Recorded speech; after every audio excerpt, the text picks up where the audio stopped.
The great council chamber was silent. 12 different alien species sat around a massive circular table. Their eyes, tentacles, and various other sensory organs all focused on one thing. The holographic display showed a blue and green planet called Earth, home to 7 billion humans. Admiral Kethvar of the Zenthri Empire stood up. His forearms moved as he spoke. His voice was cold and final. The humans have gone too far. Again. The other council members nodded. Some made clicking sounds. Others hissed softly. They all agreed. Humanity was a problem that needed to be solved. They expand too fast, said Councillor Yix from the Hive Collective. Her insect-like head tilted as she spoke. They take risks that endanger everyone. They refuse to follow our rules. Ambassador Chen Wei sat in the corner of the room. He was the only human allowed in the Galactic Consortium meetings. His hands were shaking. He knew what was coming. He had seen the signs for months. We have tried everything, continued Admiral Kethvar. We have given them warnings. We have placed limits on their expansion. We have tried to teach them proper behavior. Nothing works. The mollusk representative, Greetal, spoke in bubbling tones.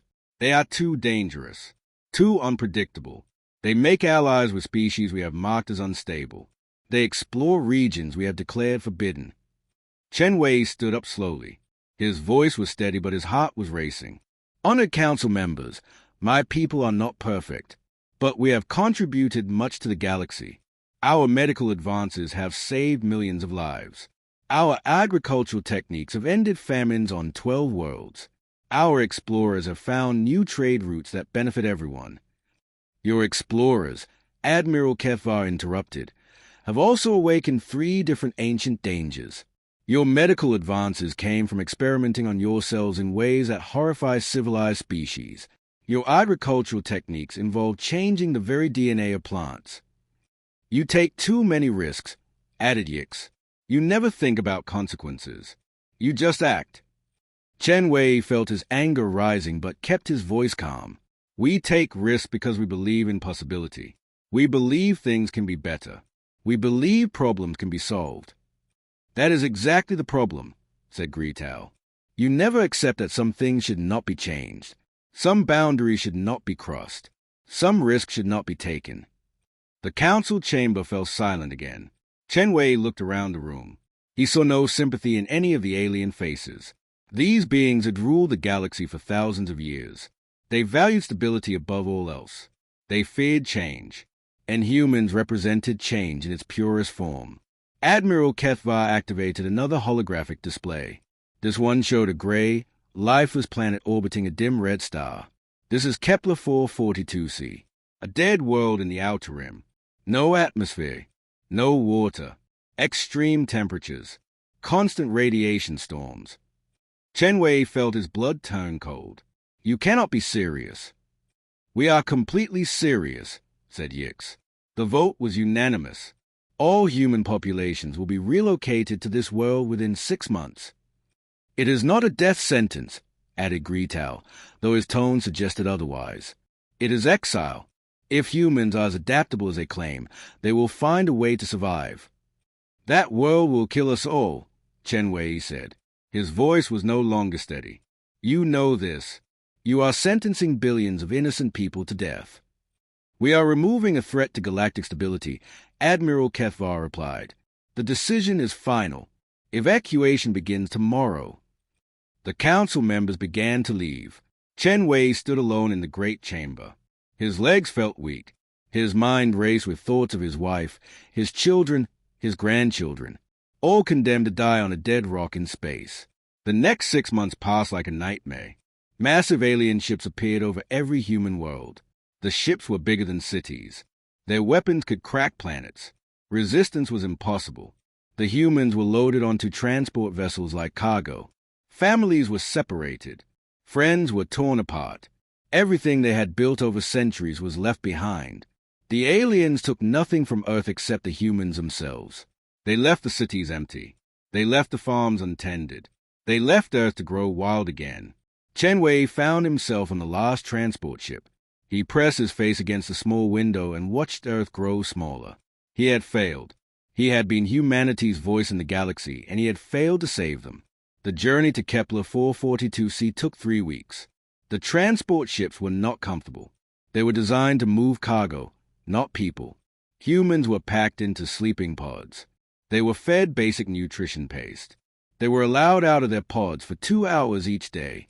During those 2 hours, Chen Wei walked among his people.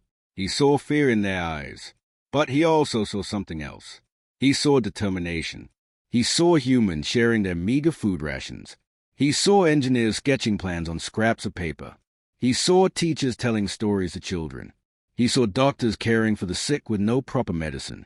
"We will survive this," a young woman named Sarah Martinez told him. She was a terraforming engineer. "We have survived ice ages. We have survived plagues. We have survived wars. We will survive this too." "How?" Chen Wei asked. "That planet has no air, no water. Nothing grows there." Sarah smiled. It was a tired smile, but it was real. "Then we will have to make air. We will have to find water. We will have to make things grow." An old farmer named Jim Park overheard them. "My grandfather grew tomatoes in the middle of the desert," he said. "My father grew corn on the moon colonies. I grew wheat in the asteroid belt. Dead soil just means we have to work harder." Chen Wei wanted to believe them, but he had seen the data on Kepler 442c. The surface temperature ranged from -200 degrees to +150 degrees. The radiation would kill any earth plant in minutes. The soil was poisonous. The atmosphere was mostly carbon dioxide with traces of sulfur compounds. When the transport ships finally reached Kepler 442c, Chen Wei looked out at their new prison. The planet was gray and brown and black. No blue oceans. No white clouds. No green plants. Just rock and dust and endless storms. The aliens did not even land. They just opened the cargo bays and dropped the humans down in small landing pods. Millions of people scattered across the dead planet's surface.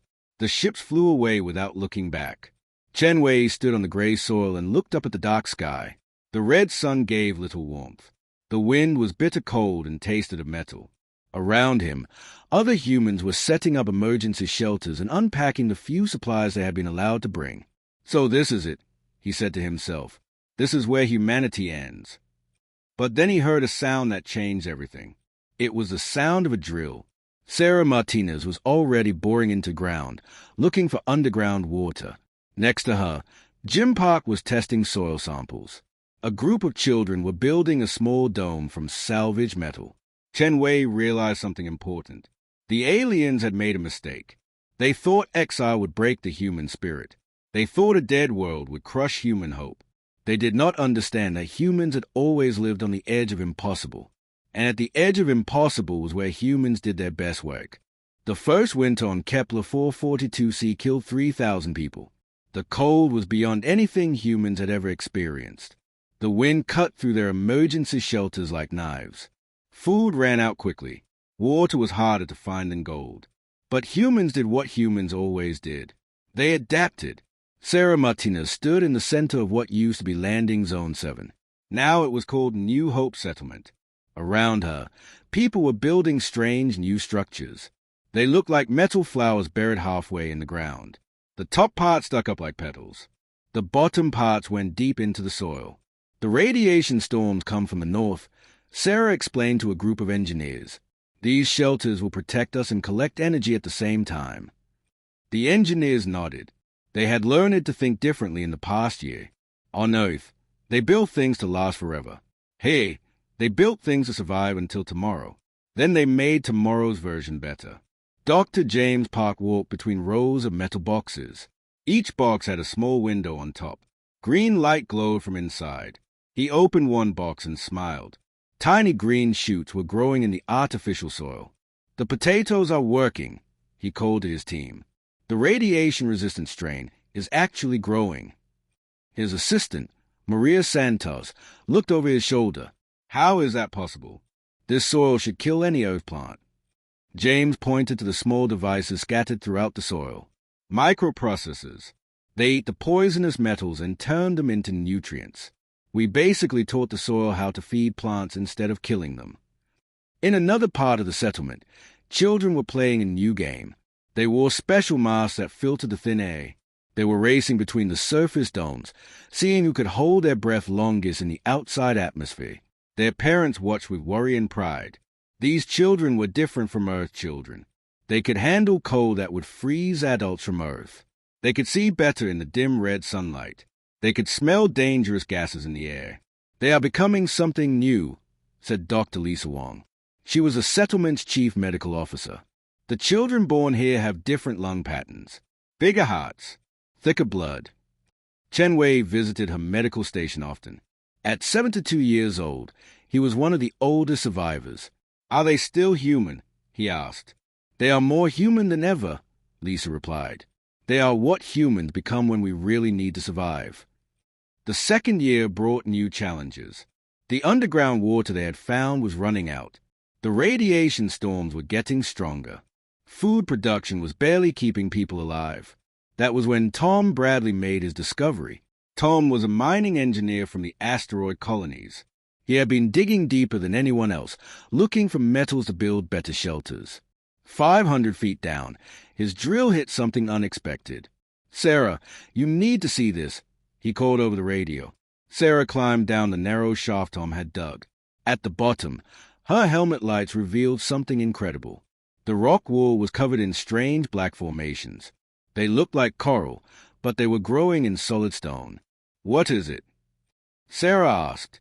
Tom held up a small scanner.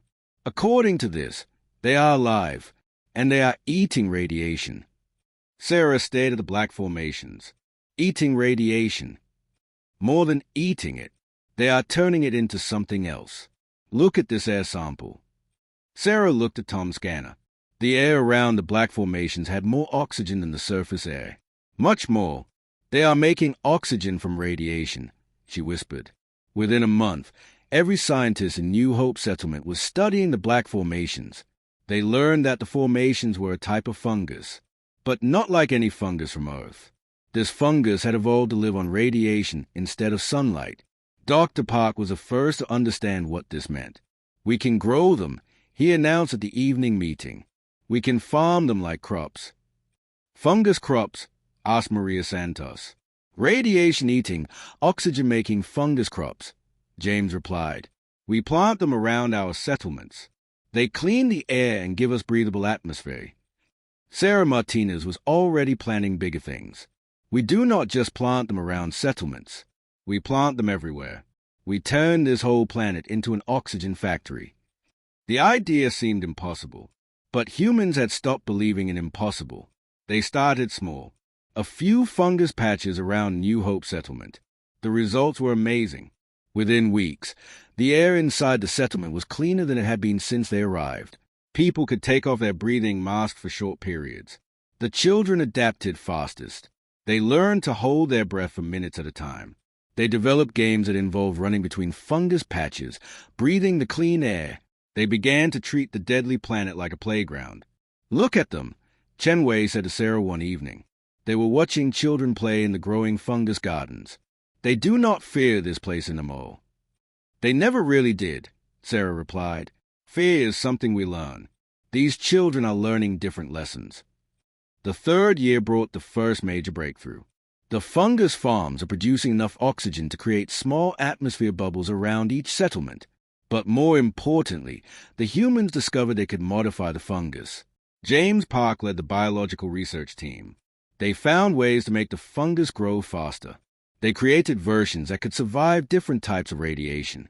They even developed strains that produce water vapor along with oxygen. "We are not just surviving anymore," James announced at the settlement meeting. "We are building." The settlement meetings had become something special. Every week, all the humans in the area would gather in the main dome. They would share discoveries, solve problems, and plan for the future. It was democracy in its purest form. Everyone had a voice. Everyone contributed. "The Peterson team found iron deposits near the southern hills," reported Mike Peterson. "Enough to build 1,000 more domes." "The Kim family developed a new water recycling system," added Dr. Wong. "It is 98% efficient." "My daughter figured out how to make the fungus glow different colors," said Maria Santos. We could use them for lighting and decoration. Chen Wei listened to these reports with growing amazement. These people had been sentenced to death. Instead, they were building a civilization. The fourth year brought visitors. Not human visitors. Alien visitors. The Consortium monitoring probes had been watching Kepler 442c since the humans arrived. For 3 years, the probes had sent back expected reports. High death rates. Struggling settlements. Desperate survivors barely clinging to life. But the latest reports were confusing. The probes detected growing oxygen levels. They found expanding settlements. They recorded radio transmissions that sounded more like excited scientists than dying refugees. Admiral Kethvar received the reports on his flagship. He read them twice before believing them. "They are not dying," he told his officers. "Perhaps the sensors are malfunctioning," suggested his aide. "Send a reconnaissance ship," Kethvar ordered. "I want visual confirmation." The reconnaissance ship arrived at Kepler 442c on a day when the humans were having a celebration. It was the 4th anniversary of their arrival. The aliens had expected to find graves and empty settlements. Instead, they found something that shook them to their core. The gray planet was turning green. Patches of the black fungus stretched for miles around human settlements. The air above the settlements shimmered with clean oxygen. Humans walked on the surface without breathing gear. Children played in gardens that should not exist. "How is this possible?" the ship's captain asked his science officer. "I do not know, sir. According to our data, that planet cannot support life. Send the recordings to Admiral Kethvar immediately." When Admiral Kethvar saw the recordings, he felt something he had not experienced in centuries. Fear. The humans were not dying. They were thriving. They were changing a dead world into a living one. They were becoming something Consortium had never seen before. On the planet's surface, Sarah Martinez looked up at the alien ship in the sky. She was no longer the desperate engineer who had arrived 4 years ago. She was taller, stronger, more confident. Her skin had adapted to the red sunlight.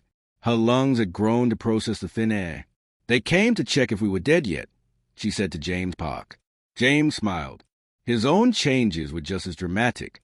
Years of working with alien soil and strange organisms had sharpened his mind and strengthened his body. "Should we wave hello?" he asked. Sarah laughed. It was a sound full of joy and defiance. "Let them watch. Let them see what humans do with impossible situations." Above them, the alien reconnaissance ship continued recording. The footage would change everything in the galaxy. But the humans did not know that yet. They were too busy living, growing, and turning their prison into paradise. 20 years had passed since the first human set foot on Kepler 442c.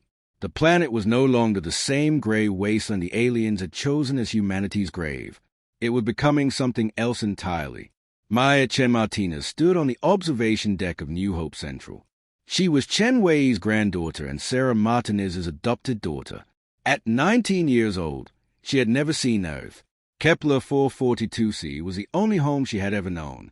Below her stretched the underground forest. Miles of tunnels connected dozens of settlements across 3 continents. The tunnels were not dark metal tubes like the emergency shelters from the early years. They were living corridors lined with bioluminescent fungi. The walls pulsed with soft blue and green light. The air was clean and sweet. "The morning shift reports are coming in," said Alex Park.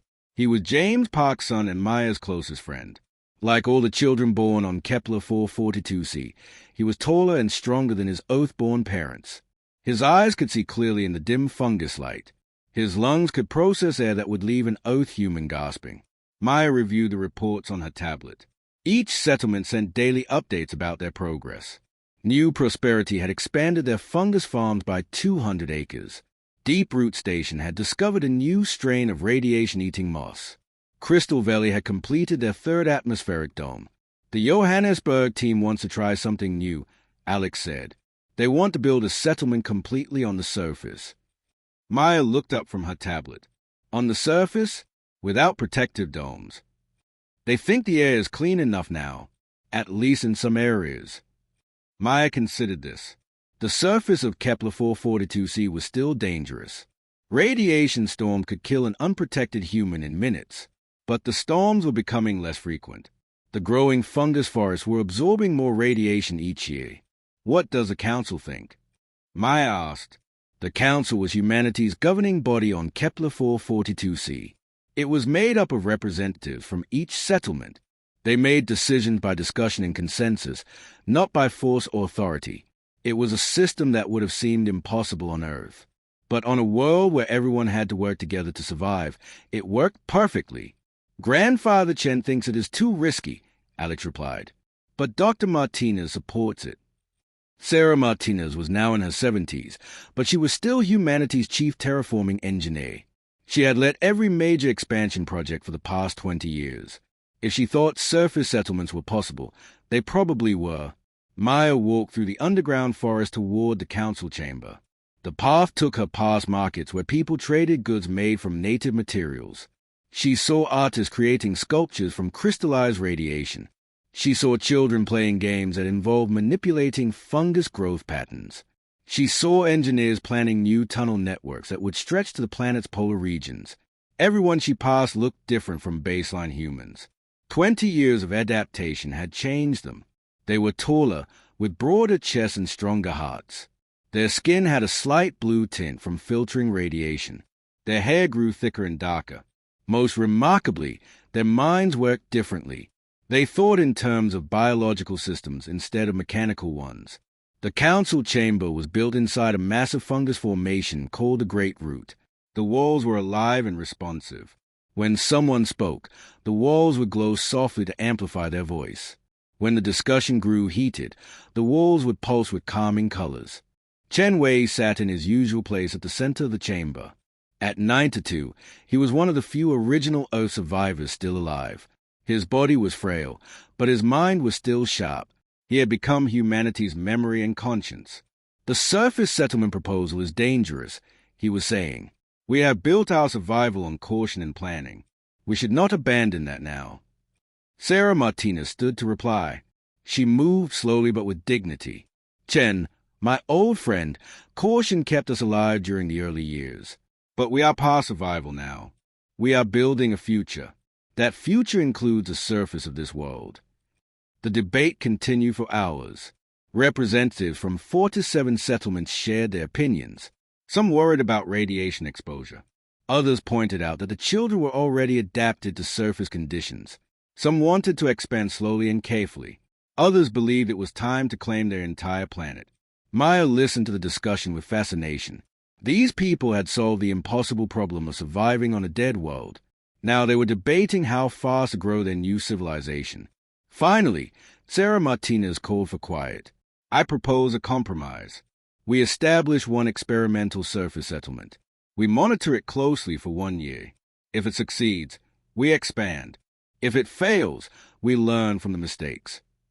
The council voted unanimously to approve the experiment. Maya volunteered to help plan the surface settlement. She worked with a team of 20 other young adults, all born on Kepler 442c. They chose a location in the southern hills, where radiation levels were lowest and fungus coverage was thickest. The settlement would be called New Dawn. It would house 50 volunteers for 1 year. The buildings would be grown rather than constructed. They would use modified fungus strains that could form walls, floors, and roofs. The entire settlement would be a living organism. Construction began in the spring, when radiation storms were least frequent. Maya watched in amazement as the buildings took shape. The fungus walls grew from carefully planted spores. The roots dug deep into the ground, creating natural foundations. The structures pulsed with life and light. It is beautiful, said Elena Okafor, one of the volunteers who would live in New Dawn. Elena was a third-generation settler whose grandparents had arrived on the early transport ships. It looks like something from a fairy tale. The first surface settlement was completed in 6 months. The buildings breathed with the rhythm of living organisms. The walls filtered air and water automatically. The floors generated warmth from underground fungus networks. The roofs collected moisture from the thin atmosphere and converted it to drinking water. But New Dawn was only the beginning. 3 continents away, the Deep Root Project was creating something even more ambitious. Led by Dr. James Park, now in his 80s, the team was building the largest fungus forest in the planet's history. The forest would stretch from the northern ice fields to the equatorial canyons. It would create a continuous belt of clean air around the entire planet. We are not just terraforming anymore, James explained to a gathering of settlement leaders. We are creating a new kind of world, a world where biology and technology work together.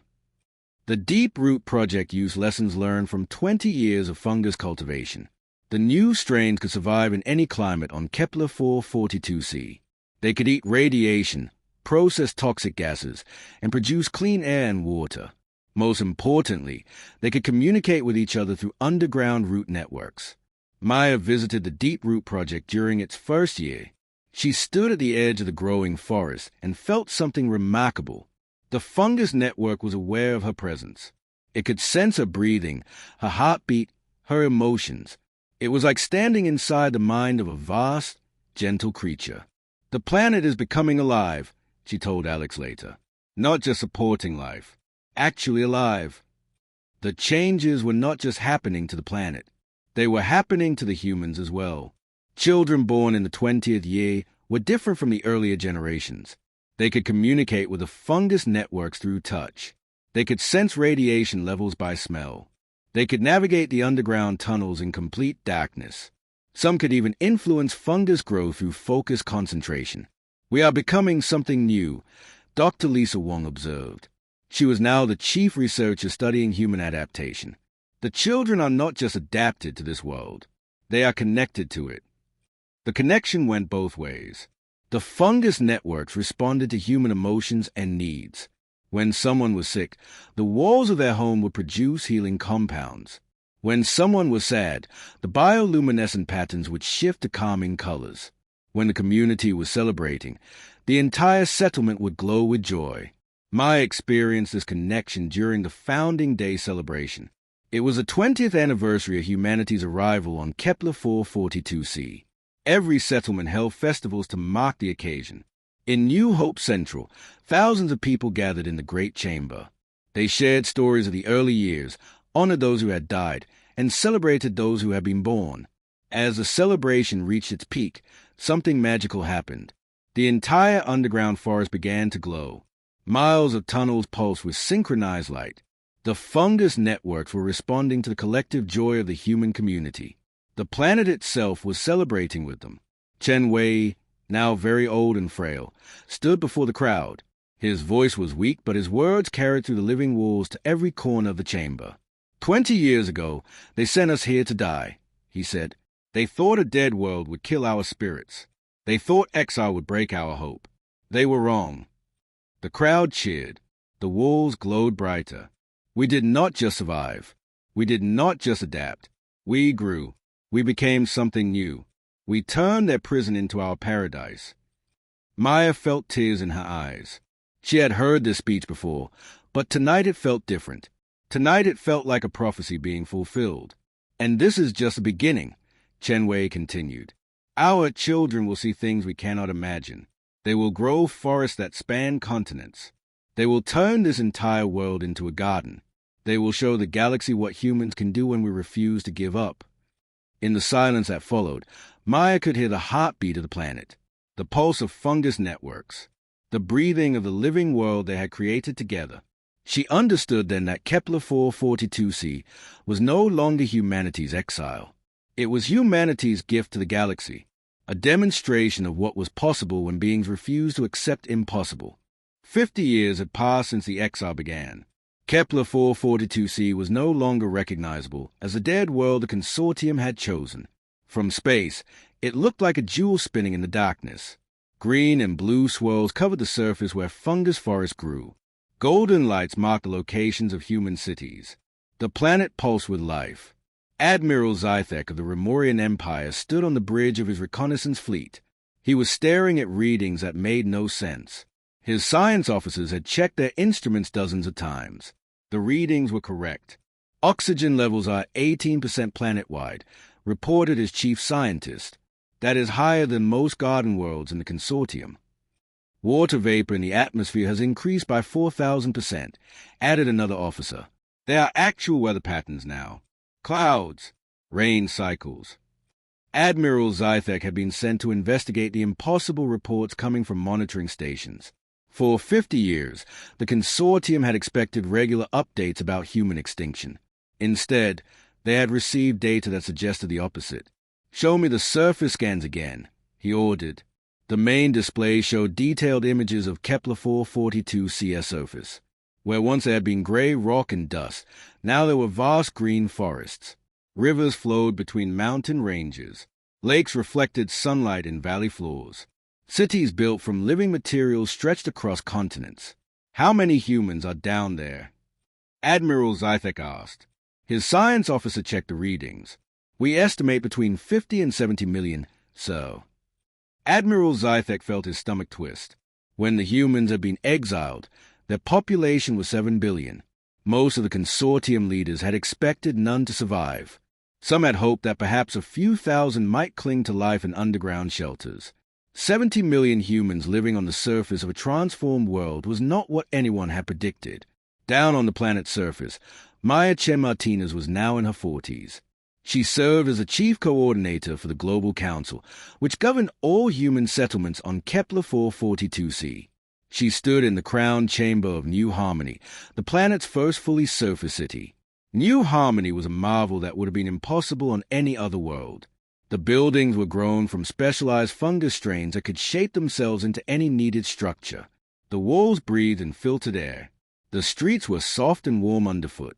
The entire city was connected by a living network that responded to the needs of its inhabitants. "The alien ships are still watching us," reported David Kim, the head of planetary communications. "They have been in orbit for 3 days now." Maya nodded calmly. They had known this day would come. The Consortium could not ignore their success forever. "Are they attempting to communicate?" she asked. "Not yet. They seem to be studying us."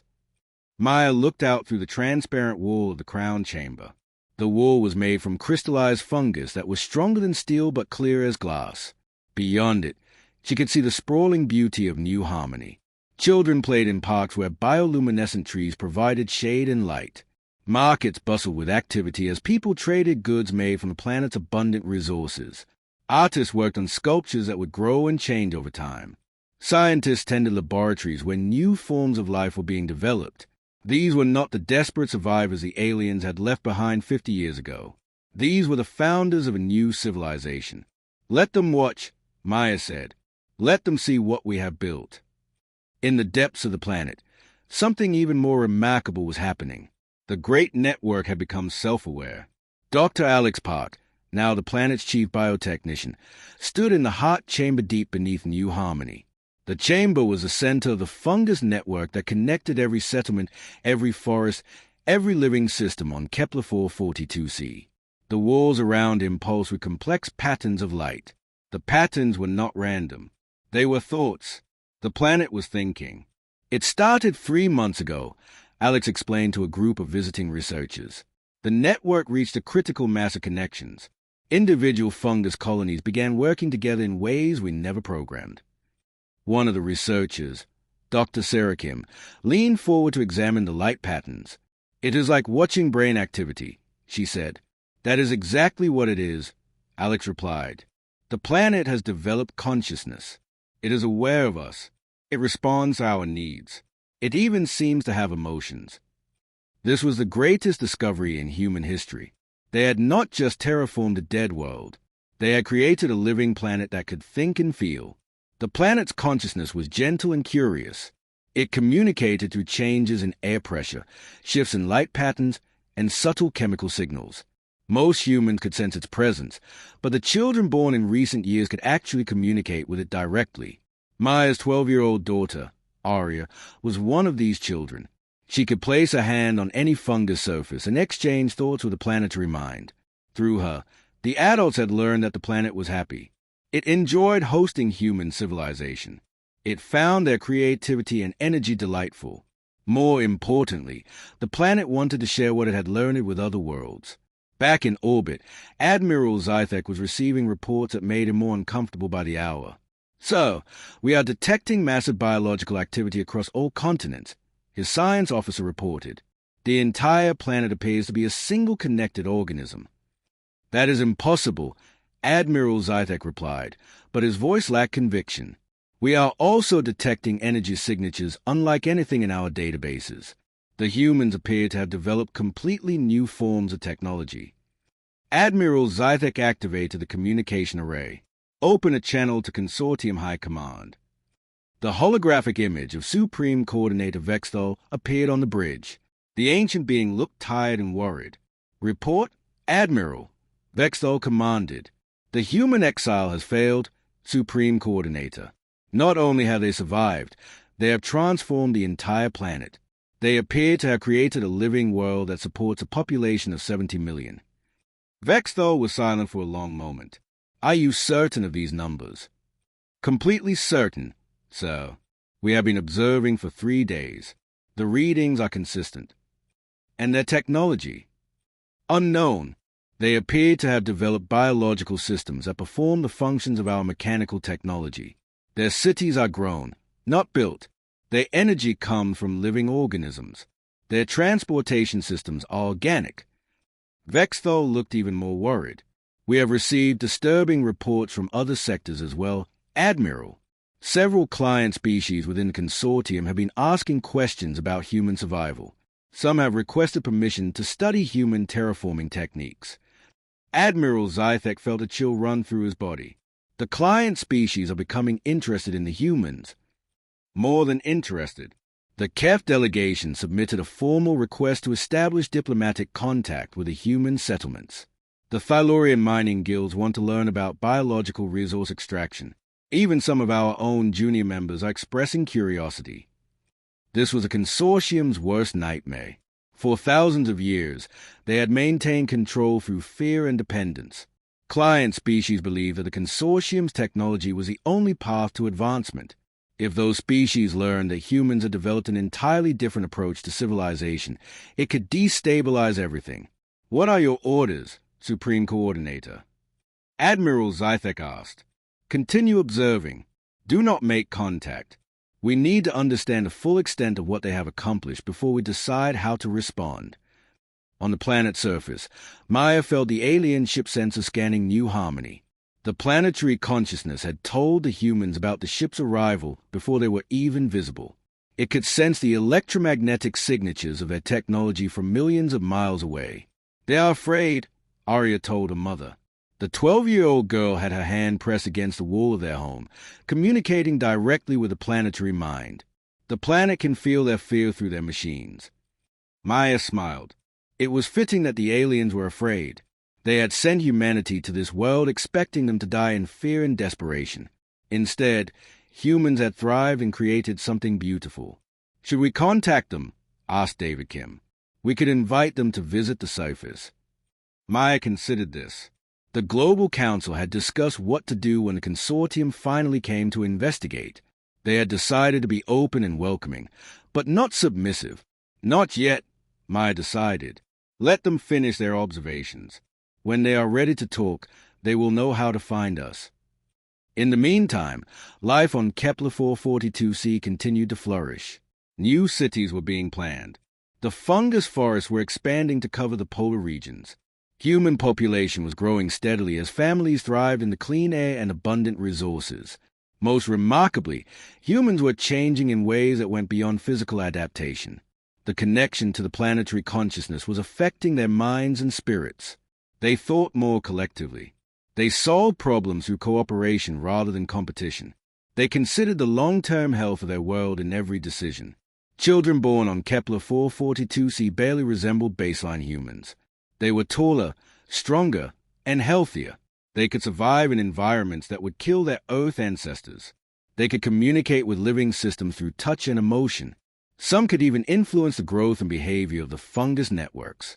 But they were still recognizably human in the ways that mattered most. They were curious, creative, and determined. They laughed and loved and dreamed of impossible things. They refused to accept limitations. That evening, Maya stood on the observation platform at the top of New Harmony's central spire. The platform was grown from transparent fungus that provided a perfect view of the surrounding landscape. The city spread out below her in all directions, glowing softly with bioluminescent light. Beyond the city, The fungus forest stretched to the horizon. Above her, the alien ships hung in the sky like metal insects against the stars. "What do you think they are thinking right now?" asked Alex, who had joined her on the platform. Maya smiled. "I think they are realizing they made a terrible mistake 50 years ago. They thought they were ending the human story. Instead, they started a new chapter." The planetary consciousness pulsed gently around them, sharing its own thoughts on the matter. It was amused by the alien confusion. It looked forward to teaching other worlds how to become alive. Maya felt a deep sense of satisfaction. The aliens had tried to punish humanity by giving them an impossible challenge. They had not understood that impossible challenges were exactly what humans needed to become their best selves. Tomorrow, she decided, they would send a message to the alien ships. A simple invitation to come down and see what humans could do when they were given a dead world and asked to make it live. She suspected the aliens would not like what they found, but they needed to see it anyway. The galaxy was about to learn what humans were really capable of. The message arrived at Consortium headquarters on a Tuesday morning. It was short, simple, and terrifying. "To the Galactic Consortium, you are welcome to visit New Earth. We have much to show you. We have much to teach.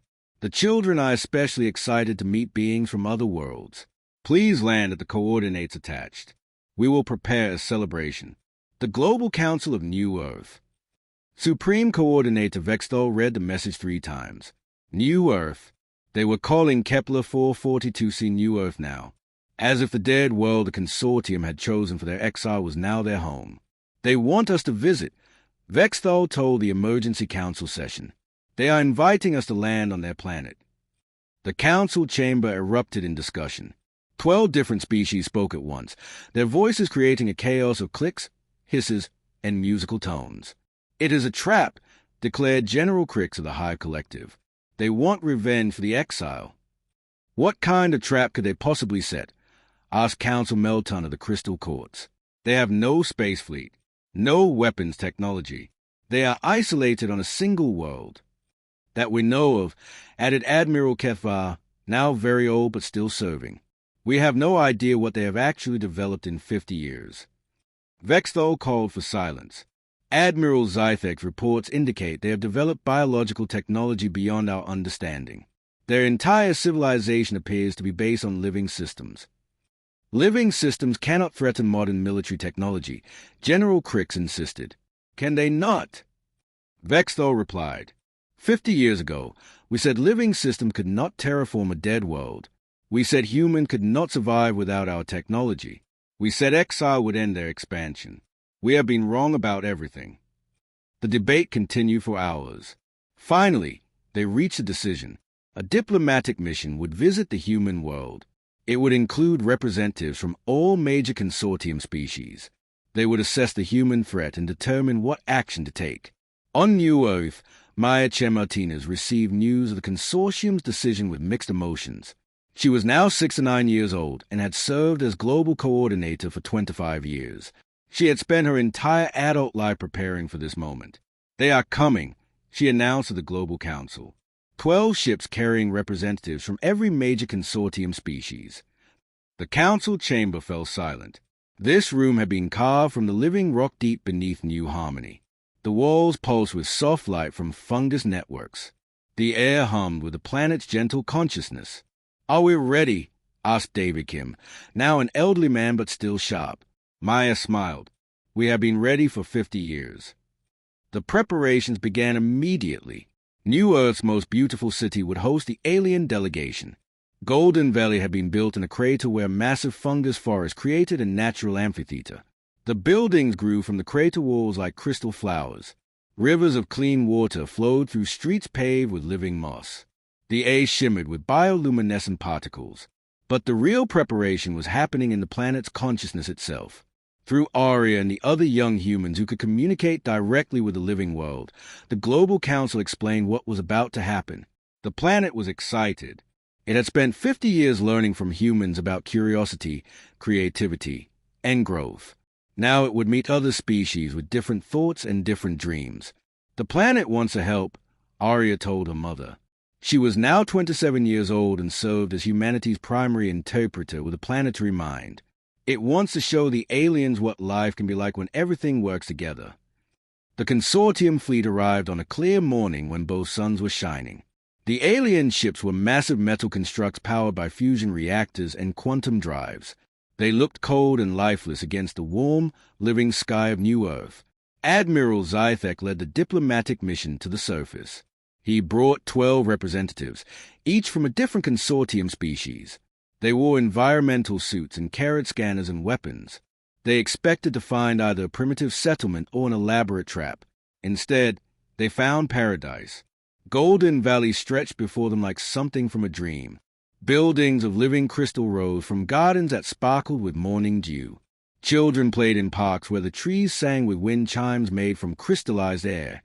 Markets overflowed with fruits that glowed like jewels and textiles that changed color with emotion. But most shocking of all were the humans themselves. The people who greeted the alien delegation were clearly human, but they had been transformed by 50 years of life on their new world. They were tall and graceful, with skin that had a subtle luminescence. Their eyes were larger and more expressive. Their hair grew in patterns that seemed to respond to their thoughts and feelings. Maya Martinez walked forward to greet them. She moved with the fluid grace of someone who had spent decades in harmony with a living world. Behind her walked representatives from every human settlement on the planet. "Welcome to New Earth," Maya said. Her voice was warm and genuine. "We are honored to host you." Admiral Zythek struggled to find words. This was not what he had expected. These humans showed no anger about their exile, no desire for revenge, no fear of their former captors. They seemed genuinely happy to see them. We have come to assess your situation," he managed to say. "Of course," Maya replied. "We have prepared a tour. There is much to see." The tour began in Golden Valley, but it quickly expanded to include wonders the aliens could never have imagined. They visited fungus forests where trees communicated through networks of light. They saw underwater cities built in lakes that had been created from nothing. They toured factories where materials were grown instead of manufactured. But the most remarkable stop was the heart chamber. Deep beneath New Harmony, the alien delegation stood in the center of the planetary consciousness. The chamber walls pulsed with complex patterns of thought and emotion. The air itself seemed alive and aware. "This is where it all begins," explained Alex Park, now in his 70s but still energetic. "The planet thinks here. It dreams here. It makes decisions here." Counselor Melton of the Crystal Court stared at the light patterns in amazement. "The planet is alive?" "More than alive," said Aria Chen Martinez. She placed her hand on the chamber wall, and the patterns shifted to welcome the alien visitors. "It is aware. It has feelings. It has hopes and dreams." "What does it dream about?" asked the Thylaurian representative, despite himself. Aria smiled. "It dreams about teaching other worlds how to become alive. It dreams about sharing what we have learned with the galaxy." This was the moment Admiral Zythek realized the true scope of what humans had accomplished. They had not just survived on a dead world. They had created a new form of civilization, one based on cooperation instead of domination, one that created life instead of consuming it.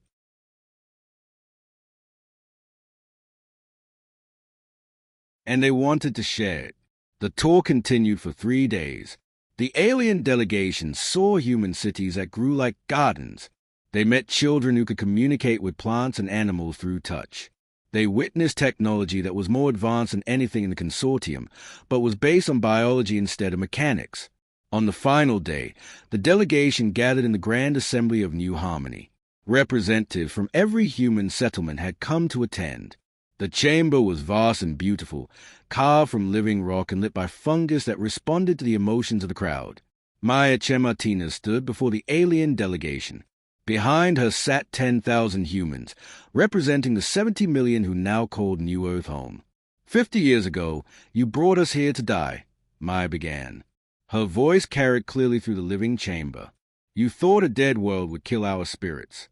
You thought exile would end our dreams." The alien representatives shifted uncomfortably. Several looked ashamed. "You were wrong," Maya continued. "You gave us the greatest gift possible. You gave us a world where we could become our best selves. You gave us a chance to prove that life always finds a way." Admiral Zythek found his voice. What do you want from us now? Revenge? Recognition? An apology? Maya smiled. We want to help. The chamber fell silent. Help! Admiral Zythek repeated. The galaxy is full of dead worlds, Maya explained. Worlds that could support life if someone taught them how to live. We know how to do that now. We know how to turn rock and dust into gardens and forests. We know how to create consciousness from simple organisms. She gestured to the crowd behind her. We want to teach other species what we have learned. We want to help them transform their own worlds. We want to share the gift you accidentally gave us. The alien delegation was speechless.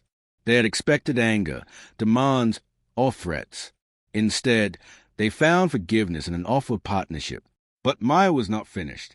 There is one condition, she said.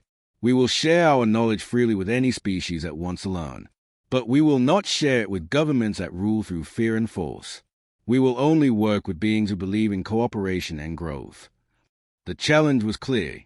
The Consortium could continue to rule through intimidation and control, or they could learn from the species they had tried to destroy. Over the following months, everything changed.